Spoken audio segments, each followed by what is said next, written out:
Un aplauso ya sí de verdad para José Ignacio Cuenca. Muchas gracias.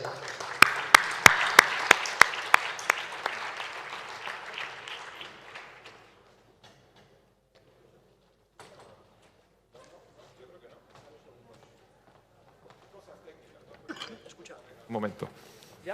Muy bien. Bueno, me voy a quedar de pie mientras presento a los que vienen ahora, ¿vale? Para que no parezcan mal educados. Lo primero es daros las gracias a todos. Daros las gracias a la organización Duero Wine, a la Junta de Castilla y León, por este festival. Recuerdo cuando vine hace 3 años, era la primera edición, estábamos en Burgos, nos hacía tanta ilusión y luego ha pasado lo que ha pasado, pero aquí estamos. Vamos a entrar aquí. Y cuando ya tienes una segunda edición significa que esto va para adelante. Y además en estos tiempos que corren creo que tiene muchísimo mérito. Así que muchísimas gracias a todos los que lo han hecho posible y a los protagonistas que sois vosotros. Así que voy a presentar a un par de ilustres invitados. Además veréis que tienen muy buena pinta, no se nota que estuvieron ayer trasegando todo el día por Valladolid. Y son Carlos Borboa, director de México Selección del Concurso Mundial de Bruselas. Un aplauso. Carlos, ponte aquí. Y tenemos a Rubén García, este es de aquí de la tierra, socio fundador y director ejecutivo de la empresa Hay Vino. Gracias. Bueno, pues vamos a hablar de nuevas rutas comerciales mirando a América y Asia. Porque esto de hacer vino está fenomenal y a todos nos gusta mucho, pero luego hay que venderlo. Y estos son territorios muy importantes y mundos apasionantes. Y estoy rodeado de 2 expertos que están triunfando y que están llevando nuestros vinos para allá y que saben muchísimo de todo esto. Carlos, voy a empezar contigo. Háblanos un poco del panorama actual de América Latina. Hola a todos. Es un placer para mí estar aquí. Soy Carlos Borboa. Soy periodista y director de la selección de Bruselas para México, del Concurso Mundial de Bruselas. Y bueno, creo que es una pregunta bien relevante específicamente para el sitio donde nos encontramos, porque toda Latinoamérica se percibe, y es correcto que sea percibida así, como un punto de desarrollo muy particular para los vinos, no solo de Castilla y León, sino de toda España. Y la realidad es que hoy por hoy tenemos, particularmente desde México hasta, yo diría, el límite entre Colombia y Perú, territorios emergentes que están demandando radicalmente más y más y más vinos de distintas regiones que tengan prestigio, que tengan origen, que tengan una historia que contar. Y el potencial es abrumador. Tan solo en México hablamos de un mercado que el año pasado se bebió cerca de 106 millones de litros de vinos de calidad. Y que siempre hay cabida para nuevos jugadores, porque al final el mercado latinoamericano es un mercado que claro que está muy casado con ciertas marcas de prestigio y con ciertas denominaciones de origen, pero la realidad es que hoy por hoy hay una nueva cultura de probar nuevas cosas, todo un mercado de gente joven que está ávida por descubrir nuevas regiones, siempre apuntalado un poco por un tema que yo resumo fácilmente, que es origen contra prestigio de marcas. Entonces creo que el futuro es prometedor, creo que es un momento clave y bueno, si nosotros por ejemplo en México volteamos a ver al vino español, definitivamente hablamos del polo extranjero más importante que hay en términos de mercado.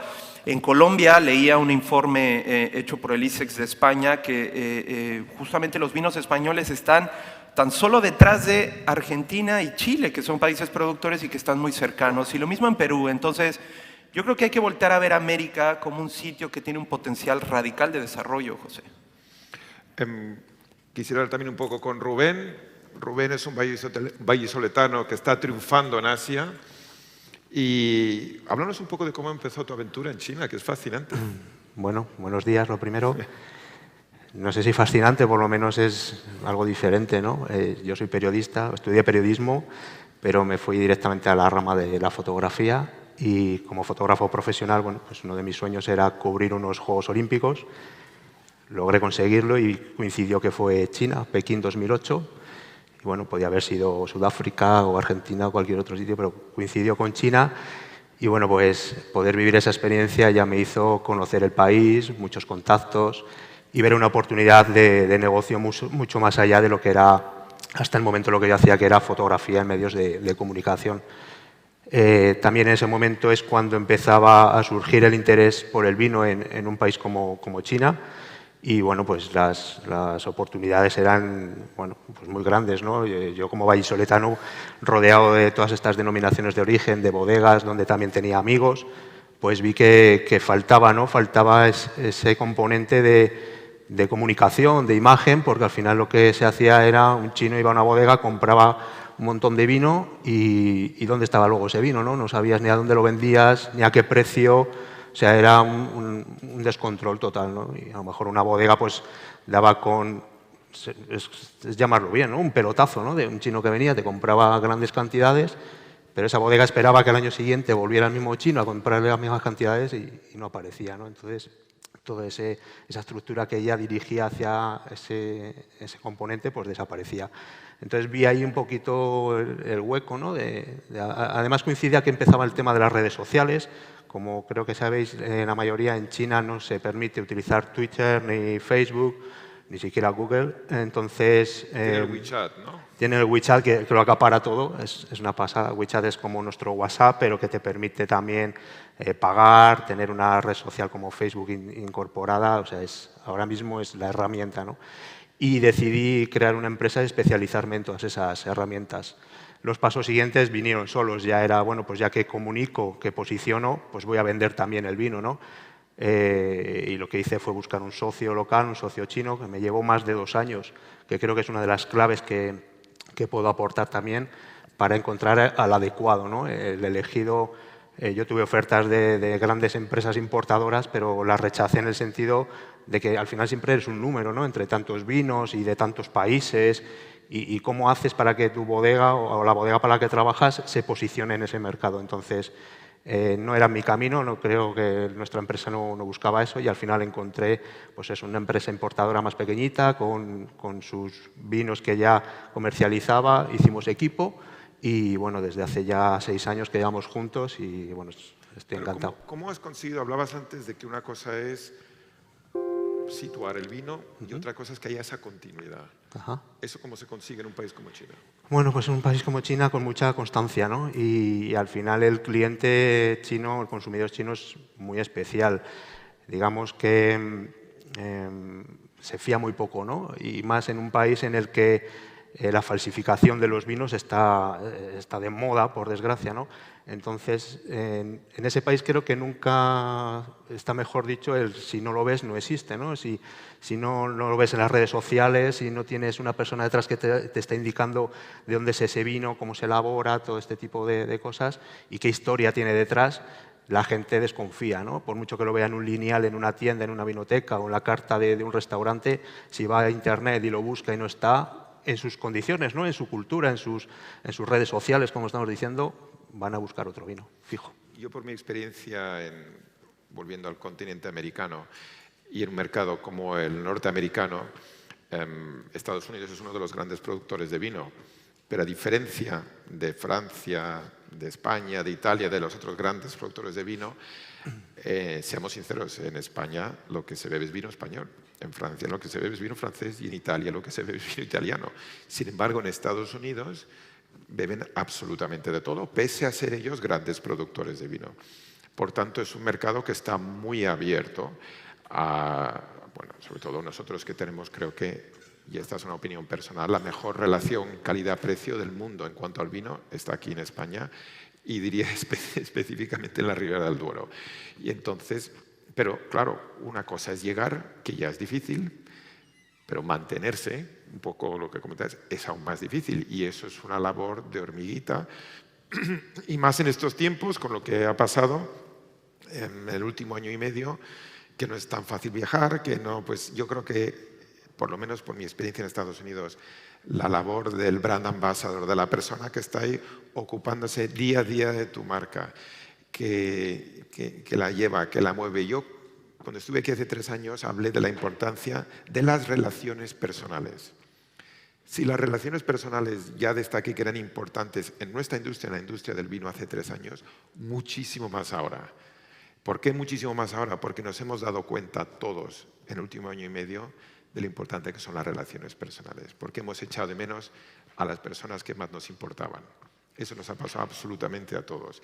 Y eso le ha afectado también a la industria del vino. Y por tanto, esa relación personal es más significativa ahora que nunca. Y el vino no hay que olvidarlo. Aquí podemos hablar y pontificar acerca del vino todo lo que queramos, pero no deja de ser un vehículo para relacionarse. No hay nada, de verdad, como disfrutar de una buena conversación con una buena botella de vino. Une a las personas. Y yo creo que es algo que nunca hay que olvidar. Y por eso me parece que esa relación personal y ese trato personal y ese interés personal y esa relación es algo que sí ya era importante ahora más que nunca. Pero me vuelvo a Latinoamérica. Como mexicano, yo cuando la última vez que estuve en México, bueno, las 2 o 3 últimas veces que he ido, he descubierto la extraordinaria calidad del vino mexicano, que sigue siendo un poco un desconocido, pero que poco a poco está emergiendo como yo diría que una de las industrias más emocionantes ahora mismo, ¿no? Sí, justamente viene un poco ligado a lo que platicabas hace un segundo, de seguir dando pues, este seguimiento cuasi personalizado. Porque México está viviendo uno de los momentos más excitantes en su historia, que es que después de más de 500 años de producción que cumplimos en algunas décadas,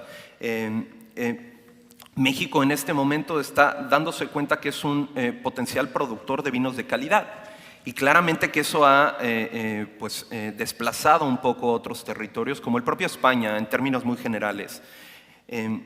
Hoy en las grandes ciudades de México, en Ciudad de México, en Guadalajara, en Monterrey, por primera vez el vino mexicano es el vino que más se consume. Tuve la oportunidad, como una anécdota personal que siempre son maravillosas para conectar con el público, hace algunos meses de hablar... Depende de la anécdota, ¿eh? Claro.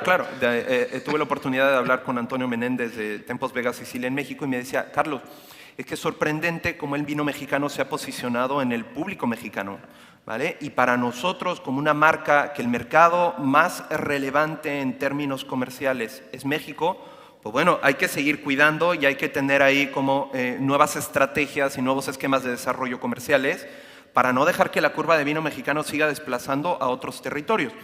Lo que sucede en México es que tenemos muy poca producción. Tenemos un país que no supera las 7.500 hectáreas productivas y sí muchos proyectos de desarrollo muy recientes, porque se ha vuelto casi un hobby para la gente más adinerada de México abrir una bodega, plantar un viñedo, empezar a producir. Y eso es muy interesante porque nosotros mismos, con un país de cerca de 127 millones de habitantes, con un mercado potencial de 8 millones de consumidores, con cerca de solo 2.5 millones de personas, que somos los que nos bebemos esos 106 millones de litros todos los años, no podemos abastecer nuestra propia demanda. Entonces aquí es donde entran nuevos jugadores. Y México, yo creo que muy parecido a Estados Unidos, porque al final tenemos esta proximidad de vecinos y tenemos muchas industrias muy similares, y la industria de alimentos y bebidas es así, tenemos una gran diversidad de competidores. Hoy por hoy tenemos España en el segundo lugar de consumo después de vino mexicano, pero muy de cerca vienen claramente Argentina, Chile, que llegan a México con generalmente etiquetas de muy baja gama, con una tasa impositiva mucho más relajada y franca para que la gente pueda acceder al vino. Y después tenemos jugadores como Portugal, Francia, Italia, pero también tenemos nuevos jugadores como los chinos, que están trayendo vino a México, o como los búlgaros, que están trayendo vino a México. Entonces, eso es bien relevante porque este es el momento justo en el que estamos viviendo esta efervescencia radical a nivel consumo, en la que hay que posicionar y en la que hay que posicionar siempre orígenes, prestigios de marcas, buenas relaciones precio-calidad. Y la verdad es que en México tenemos un apego que es fundamental con España porque somos parte de la propia historia de estas dos regiones.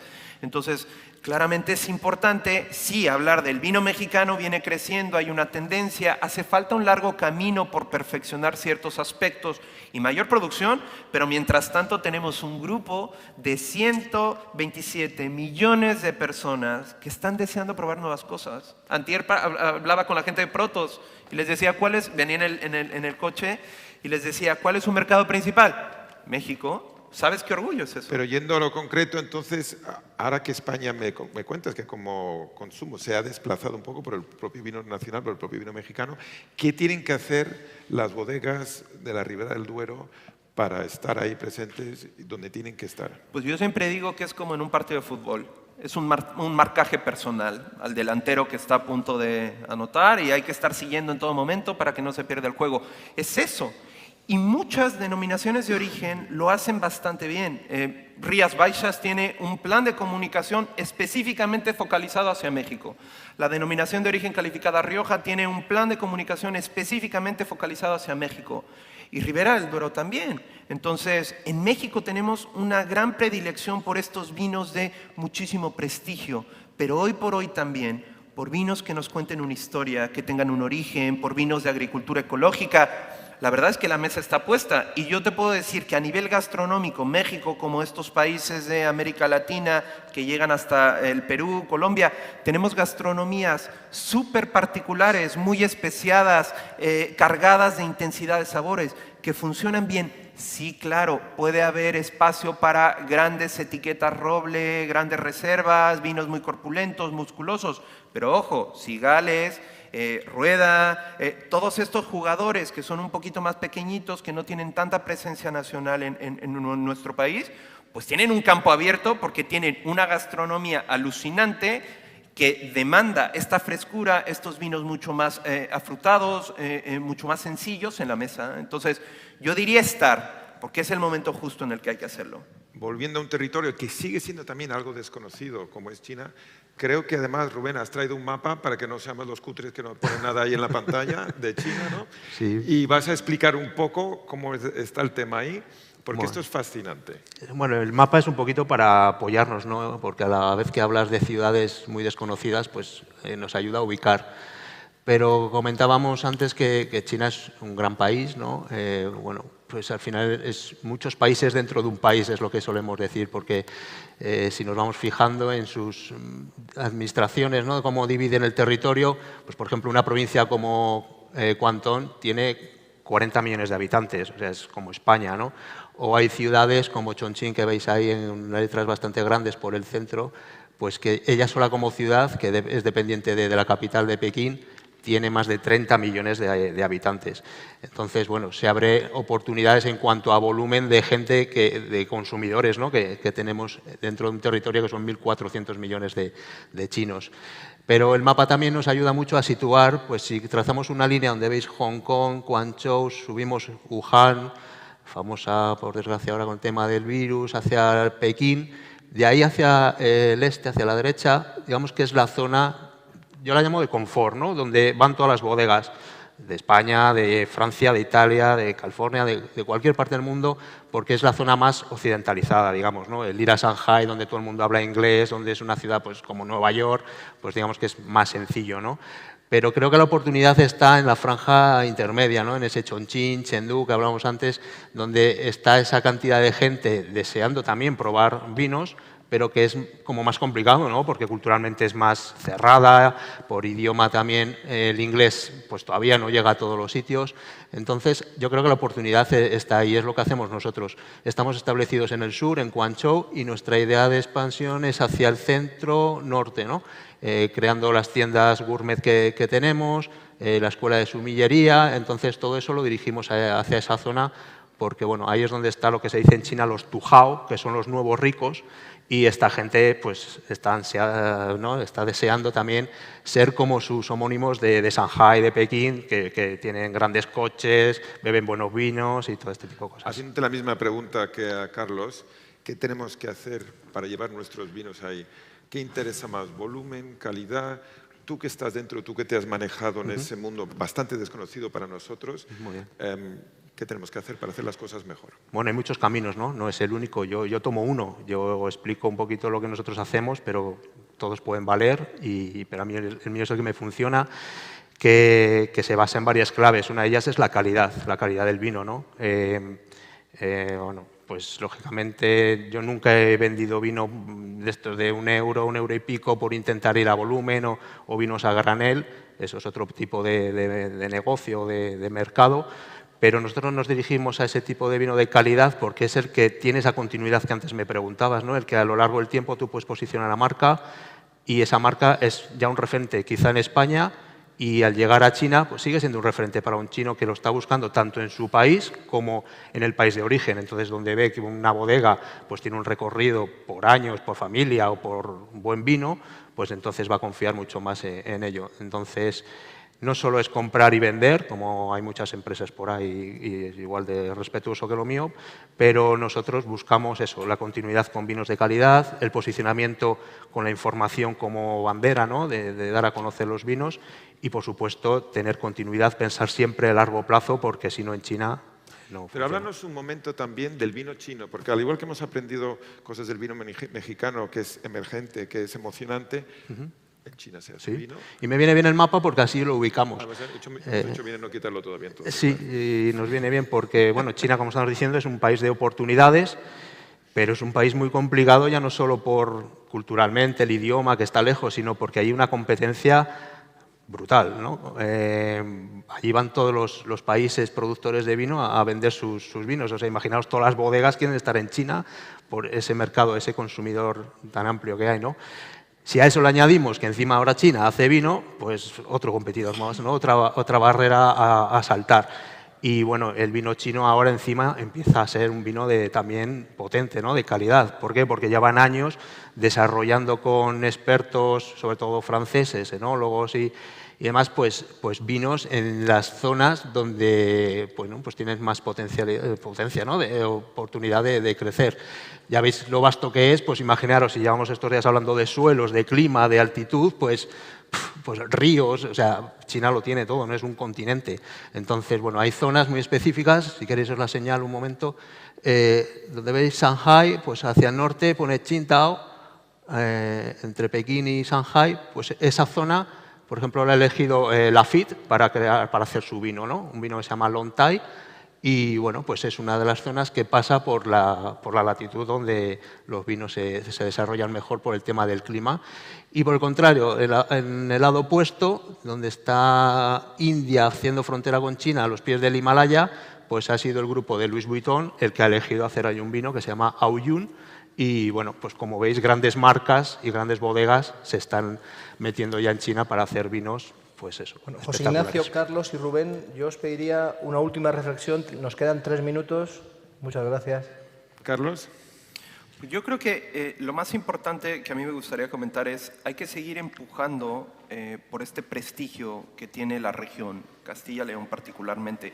En México los vinos, particularmente Ribera del Duero, se perciben como vinos de una gran constancia. Y esa es la palabra clave. Más allá de que sean marcas de prestigio, que sean botellas que tienen o etiquetas que tienen precios que para el mercado mexicano son hasta cierto punto aspiracionales, yo creo que lo que hay que mantener es esta comunicación de constancia cualitativa. Tú lo dijiste al inicio, de una gran relación precio-calidad, de que lo que vas a obtener en una etiqueta cuando la gires y diga Castilla-León o particularmente Ribera del Duero o alguna de sus denominaciones, vas a acceder a un territorio que tiene un sustento histórico, que tiene una diversidad de suelos, que tiene una producción altamente sofisticada, tecnificada, mano de obra de calidad. Entonces, eso es lo que hay que apuntalar en México y lo que hay es ofrecer diversidad, porque hoy por hoy el mercado, yo diría mexicano, centroamericano y en la parte más al norte del Cono Sur, eso está demandando explorar, probar nuevas etiquetas, descubrir nuestras nuevas regiones con un potencial de millones de personas. Rubén. Bueno, pues lo que venimos hablando de lo difícil, ¿no? Que es un mercado como China, en el que es bueno, fascinante estar allí, pero es muy recomendable ir de la mano de alguien, sobre todo por el tema cultural. Yo creo que es uno de los grandes hándicaps que nos pensamos que todo el monte es orégano, que lo que hacemos en otros países allí va a funcionar también.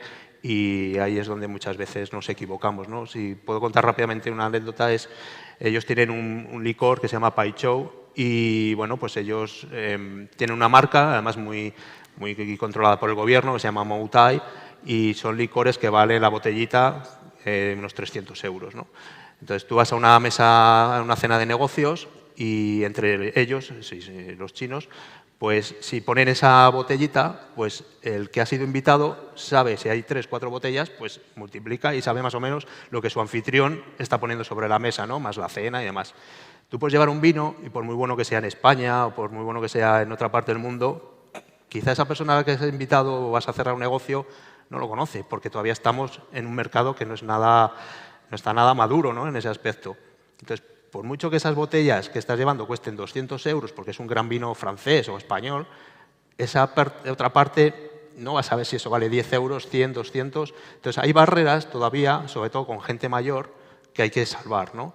Y quizá focalizarnos en la gente joven, que es la que viene empujando y fuerte, pues es el objetivo al que tenemos que llegar, ¿no? Para que al final esas marcas sean reconocidas con una estrategia bien pensada y un posicionamiento clave en el país. Pues Y muchísimas yo gracias. para rematar, antes de que Alberto me eche, y no ser de esos pesados que cuando reciben un Oscar se tiran media hora nombrando a toda la familia, solo deciros un poco lo que dije cuando hemos llegado, que muchísimas gracias, que sigamos haciendo estos vinos fantásticos con esa relación calidad-precio que yo creo que es la mejor del mundo y que no nos olvidemos, que no nos vamos a olvidar de la importancia del contacto personal, también en la industria del vino y en el caso de Estados Unidos muchísimo más. Así que muchísimas gracias a todos por estar aquí y que sigamos, y que siga la feria adelante.